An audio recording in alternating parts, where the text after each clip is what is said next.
Shalom kepada semua jemaat Tuhan, selamat pagi.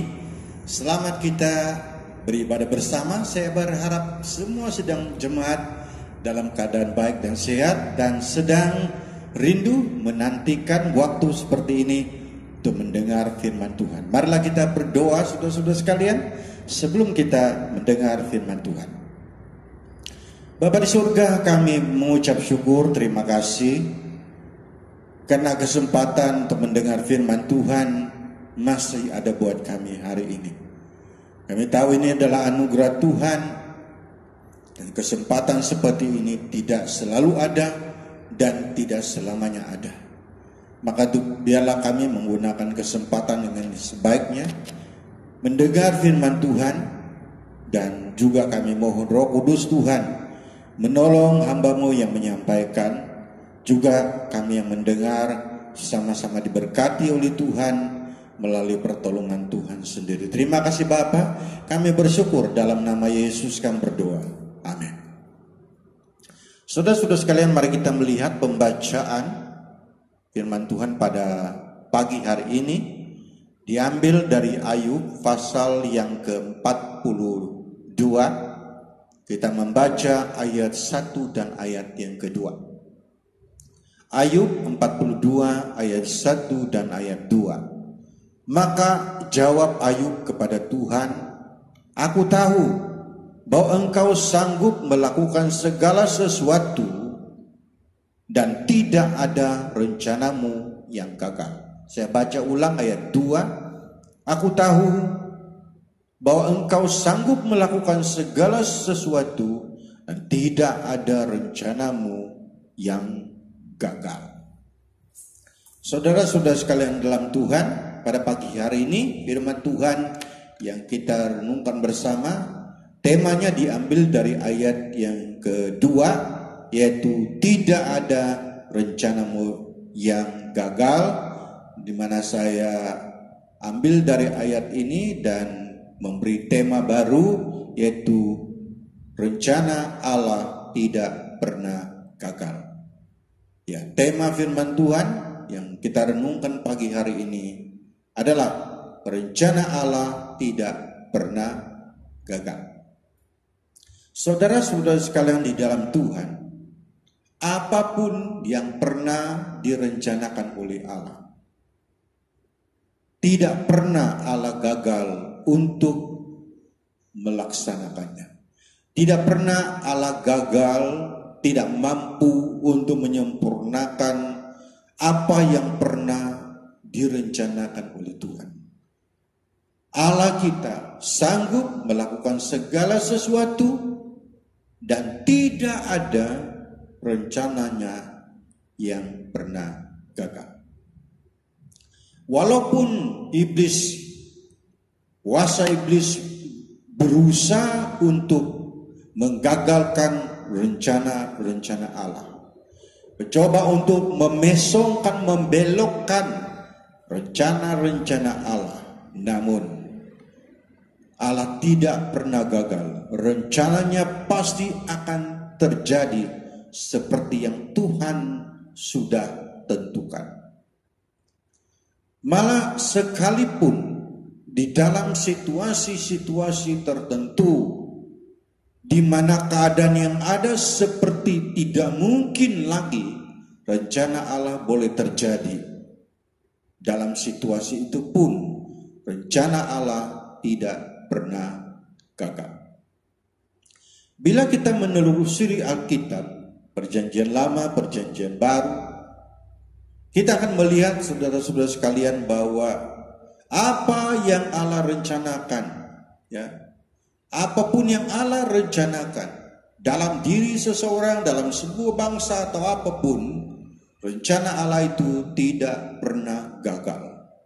Mari kita melihat saudara-saudara sekalian, rencana-rencana Allah yang dimaksudkan yang tidak pernah gagal itu. Malah juga kita akan melihat situasi-situasi yang saya katakan tadi bahwa seperti tidak lagi mungkin, ya, boleh terjadi rencana Tuhan di dalam keadaan yang sangat-sangat tidak mungkin. Tetapi Allah sanggup membuatkan segala janjinya, segala rencananya akan terlaksana. Karena rencana Allah tidak pernah gagal. Mari kita melihat saudara-saudara sekalian. Saya ingin kita melihat pertama itu cerita tentang Ayub. Bagian yang kita baca tadi itu adalah pasal yang terakhir dari kitab Ayub. Dan kalau kita melihat dalam kisah Ayub dalam Ayub pertama, Ayub kedua, kita akan melihat bagaimana cerita awal dari Ayub ini. Dikatakan bahwa Ayub seorang yang kaya, Ayub adalah seorang yang saleh, dan dia juga adalah seorang yang kaya yang dikenal pada waktu itu. Dia seorang yang sangat kaya. Tapi kita melihat di dalam cerita itu bahwa iblis tidak senang dengan kesalehan Ayub dan dia ingin merusakkan iman dan kesetiaan Ayub, dan sehingga Ayub mengalami begitu banyak musibah bencana. Dari semua binatang ternakannya semuanya habis, ya, dirompak, diambil oleh musuh, ya. Dan kita juga lihat bagaimana ladangnya yang begitu luas semuanya tiba-tiba ya terbakar semuanya. Kita juga melihat bagaimana anaknya yang 10 orang itu, ya, 7 laki-laki 3 perempuan, semuanya mati dalam satu musibah, serentak semuanya mati. Dan kemudian kita juga melihat bagaimana Ayub sendiri menderita penyakit kulit dari kepalanya sampai ke ujung kaki.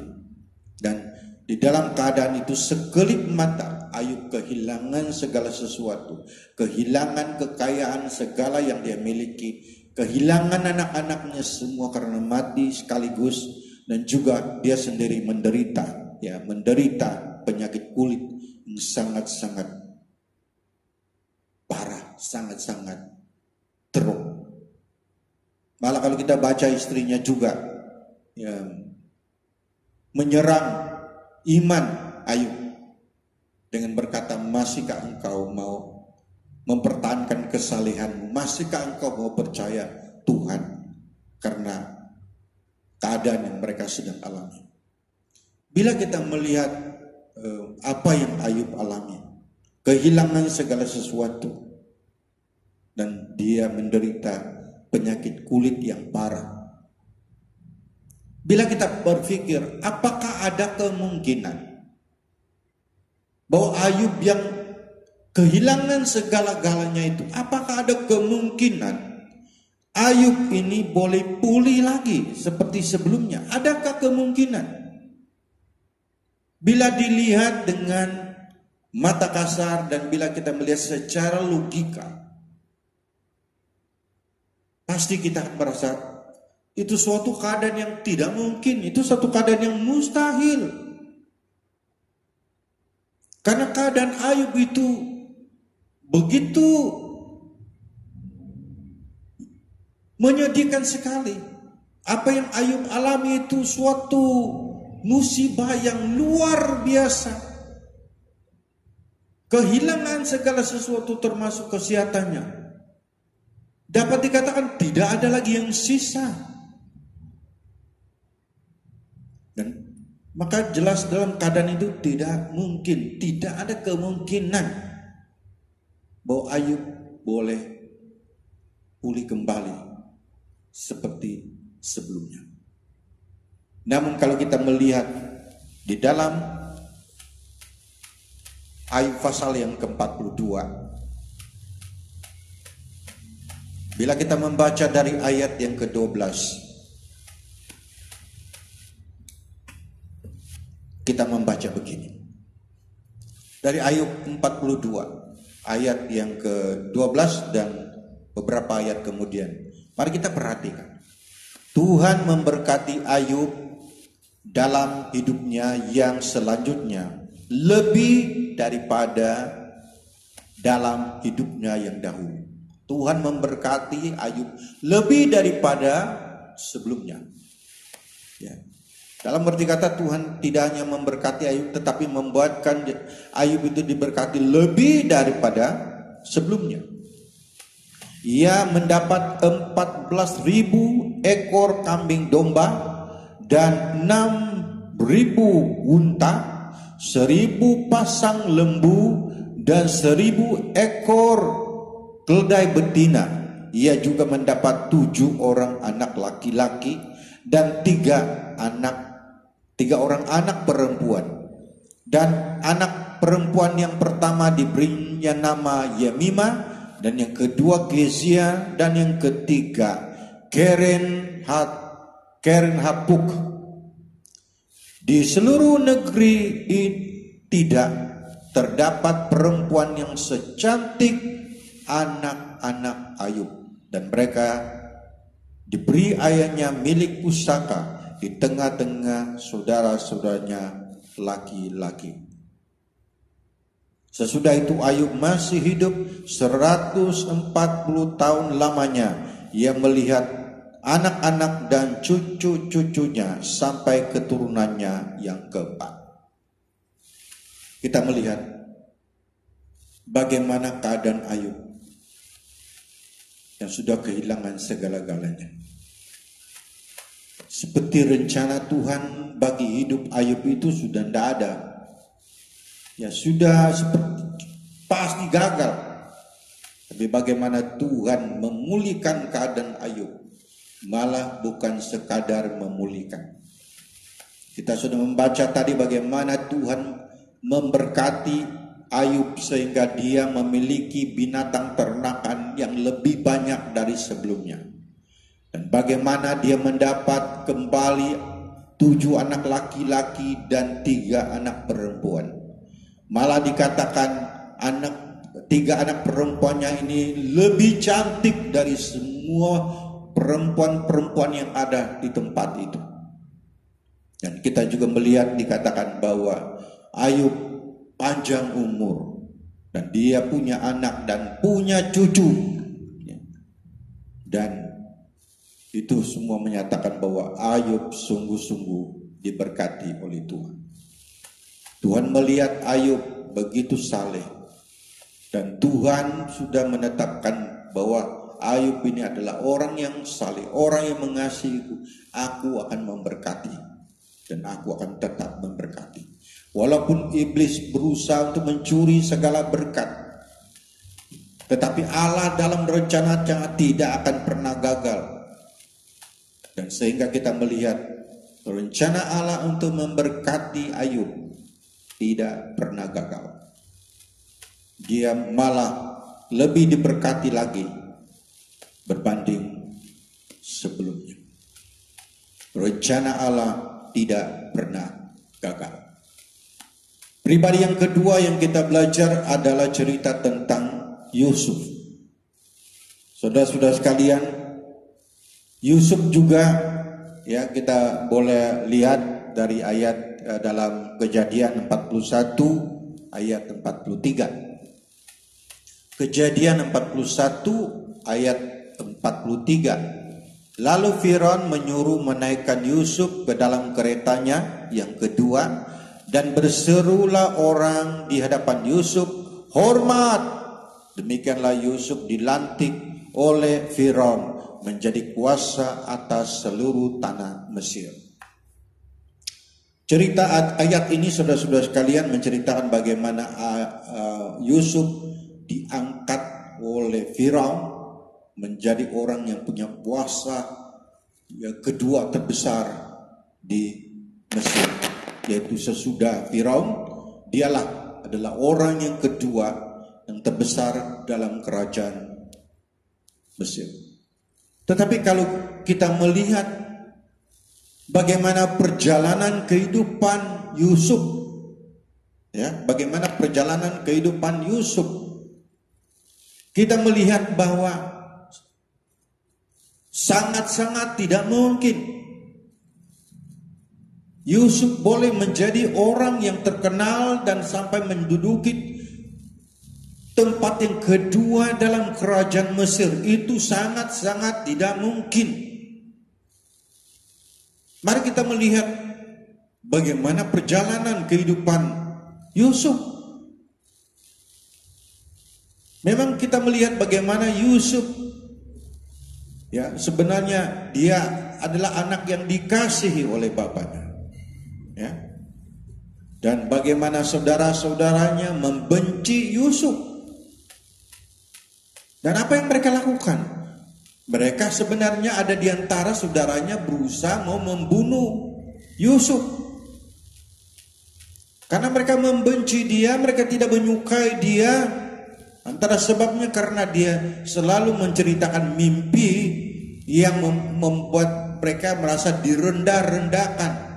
Dan juga mereka melihat bagaimana bapak mereka begitu mengasihi Yusuf berbanding mereka sering membuat baju untuk dia yang lain tidak. Lalu mereka karena sudah marah dan benci, mereka malah merencanakan untuk bunuh saja. Ya. Tapi akhirnya rencana itu tidak menjadi. Mereka membuang Yusuf di perigi buta. Kemudian terjadi lagi satu rencana lain yang tidak mereka pikir, karena ada orang yang lewat di situ dan mereka bilang, oh, lebih baik kita jual anak ini. Dan mereka menjual. Dan kita mengetahui akhirnya Yusuf sampai ada di rumah seorang yang bernama Potifar, dan di situ dia menjadi hamba. Dan kita juga melihat bagaimana waktu dia sebagai hamba di rumah Potifar, dia melakukan segala kerja-kerja dengan jujur, ya, dengan penuh amanah, tetapi dia dikhianati oleh istri Potifar, sehingga dia ditangkap dan dihukum dan dimasukkan dalam penjara. Kita melihat dari seorang anak yang dikasihi, anak kepada Yakub, anak yang dikasih pada seorang anak yang dikasihi menjadi hamba.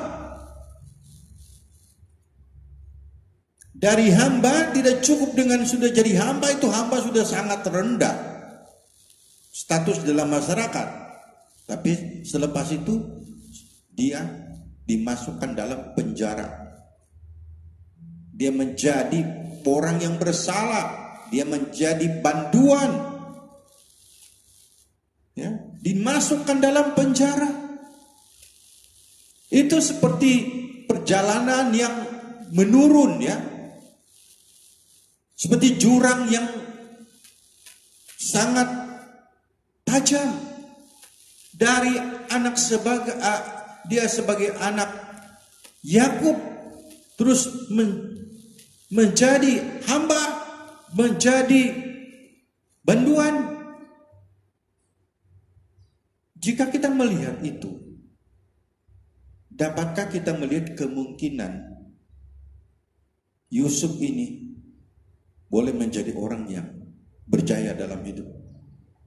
Ya, tidak perlu kita cakap sampai bilang dia memiliki kuasa kedua terbesar di Mesir. Kalau kita dapat katakan, apakah mungkin dia keluar sebagai orang bebas dan juga berjaya dalam kehidupan begitu saja? Pun sangat-sangat tidak mungkin. Tetapi sekali lagi, rencana Allah tidak pernah gagal.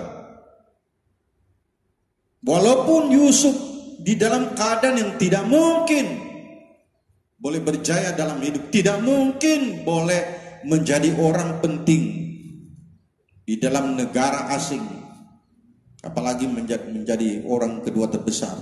Itu tidak mungkin. Tetapi rencana Allah tidak pernah gagal. Sekali lagi, untuk kehidupan Yusuf, rencana Allah tidak pernah gagal. Bagaimana kita melihat dari tempat yang paling rendah di dalam penjara, tempat paling hina, paling rendah, dari situ langsung dia meloncat naik ke tempat yang kedua tertinggi di dalam kerajaan Mesir. Saudara-saudara sekalian, rencana Allah tidak pernah gagal.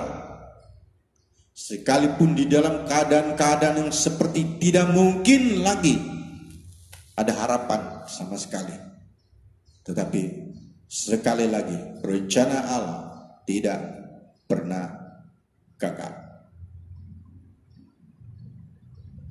Saudara-saudara sekalian, sama seperti bangsa Israel yang sesudah mereka tinggal di Mesir, akhirnya muncullah raja-raja Firaun yang tidak mengenal Yusuf, dan kemudian mereka mulai mengalami penderitaan demi penderitaan.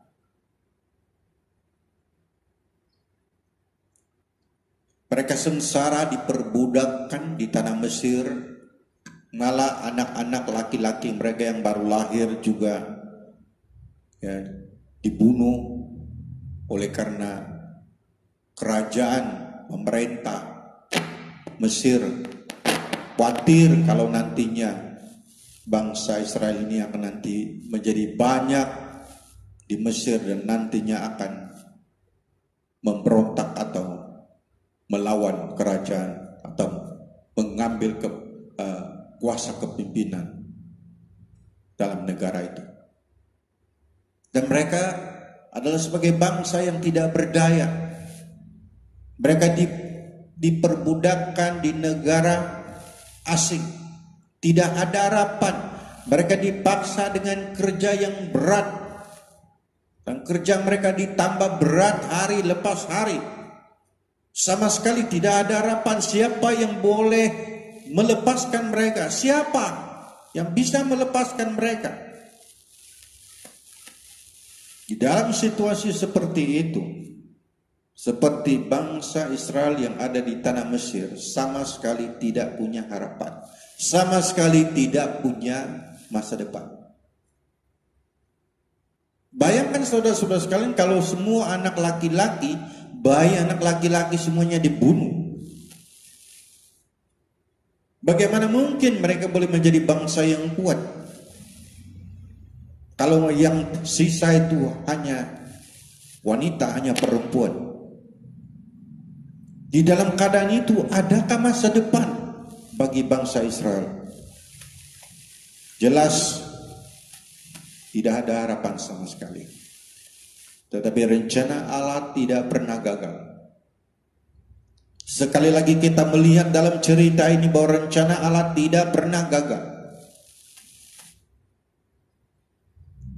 Karena Allah sudah menjanjikan, bahwa Allah sudah merencanakan bahwa Abraham akan melahirkan, dari Abraham akan muncul satu bangsa yang besar, keturunan yang besar,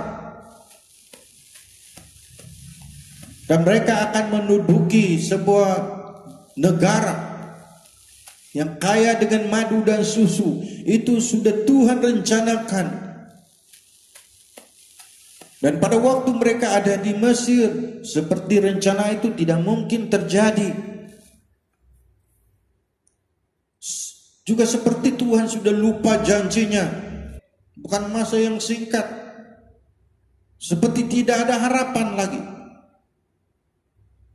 Tapi Tuhan, sampai pada waktu Tuhan datang kepada Musa dan mengangkatnya menjadi nabi untuk memimpin bangsa Israel keluar dari tanah Mesir.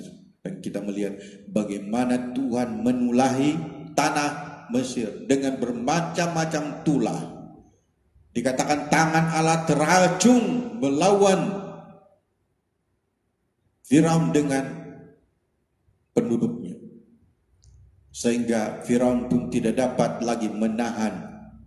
Sebaliknya membiarkan bangsa ini pergi meninggalkan negara mereka.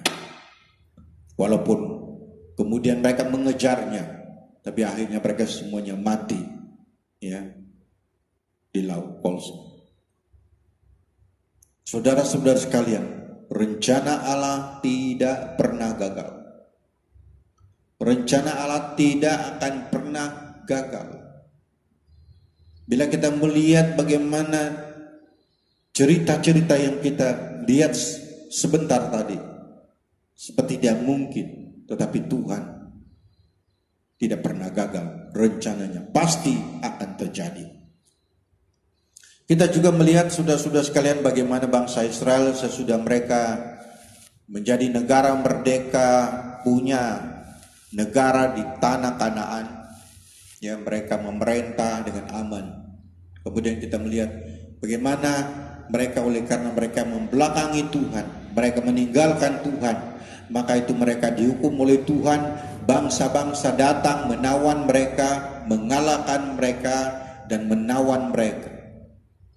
Ya, kita melihat antaranya itu Babel, negara Babel, bagaimana tentara Babel menyerang, ya, tanah Israel, dan bukan saja menaklukinya, merusakkan tembok dan juga bait suci, tetapi juga ada banyak tawanan orang-orang anak-anak raja, orang-orang anak-anak bangsawan itu dibawa ke pembuangan, dan yang tinggal di tanah Kanan hanyalah orang-orang Yahudi Israel yang miskin dan tidak berdaya. Mereka dibawa ke negara asing, dan seperti tidak mungkin mereka sudah ada di negara asing. Apakah ada kemungkinan mereka boleh balik ke negara asal? Kalau mereka memang sudah selesai di situ, di negara asing, atau apakah mungkin kerajaan pemerintah yang ada pada waktu itu akan mengizinkan mereka kembali ke tanah Kanaan? Apakah ada kemungkinan? Dalam isu ini pun kita melihat satu hal yang seperti tidak mungkin. Tidak mungkin itu boleh terjadi. Tetapi Tuhan punya rencana. Bila kita melihat di dalam Ezra pasal 1 ayat 1. Ezra 1 ayat 1 kita baca. Pada tahun pertama zaman Kores, raja negeri Parsia, Tuhan menggerakkan hati Kores, raja Persia itu, untuk menggenapkan firman yang diucapkan oleh Yeremia, sehingga disiarkan di seluruh kerajaan Kores secara lisan dan tulisan pengumuman ini. Beginilah perintah Kores, raja Persia: segala kerajaan di bumi telah dikaruniakan kepadaku oleh Tuhan, Allah semesta langit, yang menugaskan aku untuk mendirikan rumah baginya di Yerusalem yang terletak di Yehuda. Siapa di antara kamu termasuk umatnya, Allahnya menyertainya, biarlah ia berangkat pulang ke Yerusalem yang terletak di Yehuda dan mendirikan rumah Tuhan Allah Israel, yakni Allah yang diam di Yerusalem. Saudara-saudara sekalian, kita melihat bagaimana pada waktu orang Israel ditawan oleh Raja Babel, ya, mereka dibawa ke pembuangan di Babel. Tapi bagaimana muncul lagi kerajaan-kerajaan yang lebih besar dan menakluki kerajaan Babel, di mana pada waktu itu adalah kerajaan Persia yang menguasai, yang memerintah, yang menjajah, ya, negara-negara yang begitu luas. Dan kita melihat bagaimana Tuhan memakai raja Persia ini, ya, yaitu Kores, raja Persia, di mana Tuhan menggerakkan hati raja Persia untuk menggenapkan firman Tuhan yang diucapkan oleh Nabi Yeremia. Bagaimana Tuhan menggerakkan hati seorang raja Kores untuk mengizinkan bangsa Israel yang ada di dalam pembuangan, yang ada di dalam jajahannya, Dia katakan, sila kamu berangkat. Siapa mau berangkat, balik ke negara asal kamu. Bangunkan bait suci. Bayangkan saudara-saudara sekalian, bangsa Israel tidak hanya disuruh boleh kembali ke tempat negara mereka yang sudah mereka tinggalkan sekian lama. Malah dikatakan supaya kamu membangun kembali bait suci. Siapa Kores ini? Dia bangsa kafir. Tapi kita melihat bagaimana Tuhan menggerakkan hatinya. Suatu yang tidak mungkin. Tapi Tuhan menggerakkan hatinya. Sehingga apa? Sehingga Raja Persia ini menggenapi firman Allah. Allah memakai Raja Persia ini bernama Kores ini, mengubah hatinya, menggerakkan hatinya, sehingga dia yang bangsa kafir ini, dia dipakai oleh Tuhan untuk menggenapkan firman yang diucapkan oleh Nabi Yeremia. Dan sehingga bangsa Israel boleh kembali ke tanah asal mereka, ke Yehuda, ke Yerusalem, untuk membangunkan kembali bait suci. Dan mereka kembali menjadi bangsa yang bernegara, bangsa yang berdaulat. Dalam hal ini pun kita melihat satu hal yang tidak mungkin. Bagaimana mereka yang sudah ada di negara asing tinggal di situ bukan sedikit waktu. Mereka juga dijajah di situ, diperintah oleh raja di situ. Tapi Tuhan, rencana Allah tidak pernah gagal. Tuhan mampu membawa bangsa-bangsa Israel yang ada di negara asing untuk kembali ke tanah Kanaan, ke Yehuda. Karena rencana Allah tidak pernah gagal. Rencana Allah tidak pernah gagal. Saudara-saudara sekalian, malah kalau kita melihat cerita di luar Alkitab, pun kita melihat rencana Allah untuk bangsa Israel tidak pernah gagal. Bila kita melihat di dalam kitab Perjanjian Baru, kita tahu bahwa pada zaman itu orang-orang Israel sedang dijajah oleh Empire Romawi. Meskipun mereka masih tinggal di negara mereka, tetapi mereka sebagai jajahan. Mereka tidak bebas dan tidak sebagai negara yang merdeka. Kemudian apa yang terjadi pada tahun 132 sesudah Masehi,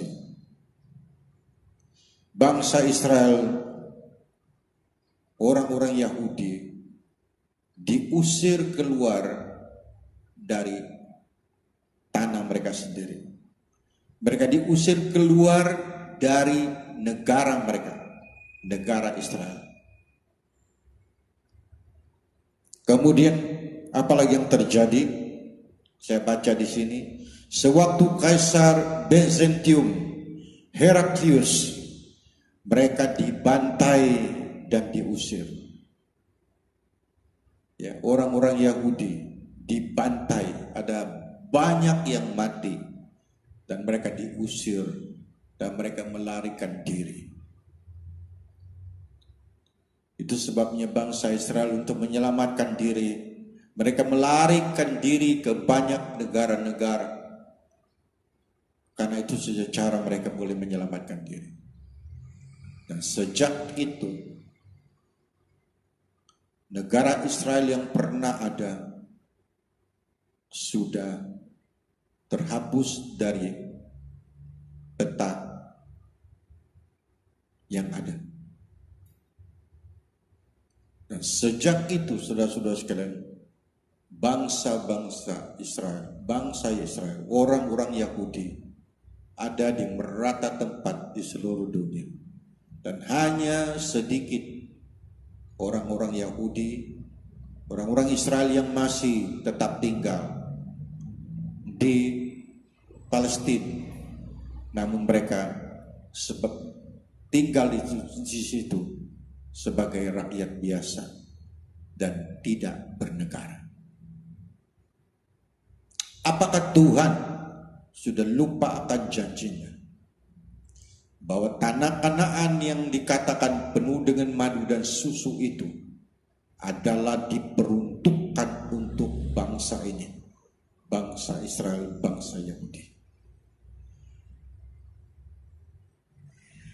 Tuhan tidak pernah lupa akan janjinya dan rencananya tidak akan pernah gagal. Setelah sekian lama tidak adanya negara Israel, tetapi pada 14 hari bulan Mei 14 hari bulan Mei 1948, di mana kita melihat melalui keputusan PBB, ya, telah menyebabkan lahir kembali bangsa Israel dan negara Israel. Semua orang-orang Yahudi yang ada di merata dunia dipanggil kembali ke tanah Palestina. Dan mereka tidak hanya kembali ke negara itu, tetapi juga negara itu menjadi negara Israel, menjadi negara yang merdeka. Mereka memerintah sebagai negara yang berdaulat, sebagai bangsa yang berdaulat. Dalam hal ini juga saudara-saudara sekalian, sekali lagi mengistiarkan, melaungkan bahwa rencana Allah tidak pernah gagal. Apapun berlaku, keadaan yang tidak mungkin bagaimanapun, kalau Allah sudah merencanakannya, rencana Allah itu tidak akan pernah gagal. Kita melihat bagaimana rencana Allah bagi Ayub, rencana Allah bagi Yusuf, rencana Allah bagi bangsa Israel, rencana Allah bagi siapapun. Sebenarnya masih banyak yang boleh kita katakan di sini. Rencana Allah tidak pernah gagal. Saudara-saudara sekalian, tahukah kita juga, Tuhan juga mempunyai rencana bagi kita. Kalau kita melihat di dalam Yeremia 29 ayat 11, firman Tuhan berkata, sebab aku ini mengetahui rancangan-rancangan apa yang ada padaku mengenai kamu. Demikianlah firman Tuhan, yaitu rancangan damai sejahtera dan bukan rancangan kecelakaan, untuk memberikan kepadamu hari depan yang penuh harapan. Allah mempunyai rencana bagi kita semua. Dan rencana Allah itu adalah rencana yang baik. Allah tidak pernah merencanakan kecelakaan kepada kita. Apa yang Allah rencanakan adalah rencana yang damai sejahtera, ya, yang baik untuk kita. Saudara-saudara sekalian, Tuhan mempunyai rencana bagi kita semua. termasuk Anda semua. Allah mempunyai rencana bagi Anda. Dan rencana Allah bagi Anda juga tidak akan pernah gagal. Apapun keadaan yang Anda alami, termasuk saudara-saudara sekalian dengan situasi sekarang di mana seluruh dunia ya dihuru-harakan oleh COVID-19. Dalam keadaan yang begini pun kita percaya rencana Allah tidak pernah gagal. Demikian juga bagi saudara-saudara sekalian. Mungkin Anda di dalam kegagalan, mungkin Anda di dalam keadaan yang sangat teruk, dalam keadaan yang tidak ada harapan, di dalam keadaan yang tidak ada sedikit pun tanda bahwa keadaan Anda akan boleh baik, lebih baik. Tapi percayalah bahwa rencana Allah bagi Anda tidak pernah gagal. Mari kita percaya kepada Tuhan. Karena Tuhan ada rencana bagi kita. Dan rencananya tidak akan pernah gagal. Tidak peduli bagaimanapun keadaan kita. Tidak peduli bagaimanapun rusaknya kehidupan kita. Kalau Allah sudah merencanakan yang terbaik bagi kita, itu pasti akan terjadi. Lihatlah Ayub. Lihatlah Yusuf. Ada banyak contoh Allah mengkotakkan janjinya. Ada banyak contoh yang menyatakan rencana Allah tidak pernah gagal. Maka itu jangan kita hilang harap. Saya dan Anda belum pernah mengalami keadaan yang seteruk Ayub, seteruk Yusuf. Tapi walaupun mereka begitu teruk mengalami pun, Tuhan dapat memulihkan, mengangkat mereka. Demikian juga bagi saya dan Anda. Jangan hilang harap. Jangan Anda terganggu dengan apa yang berlaku. Pandanglah kepada Tuhan dan percayalah. Rencananya bagi Anda dan saya tidak akan pernah gagal. Rencana manusia boleh gagal. Rencana Allah tidak akan pernah gagal. Inilah firman Tuhan bagi saya dan bagi Anda. Mari itu kita pegang firman Tuhan. Dalam situasi apapun Anda sedang alami, Anda sedang lalui, percayalah, rencana Allah bagi Anda tidak pernah gagal. Tuhan memberkati. Amin.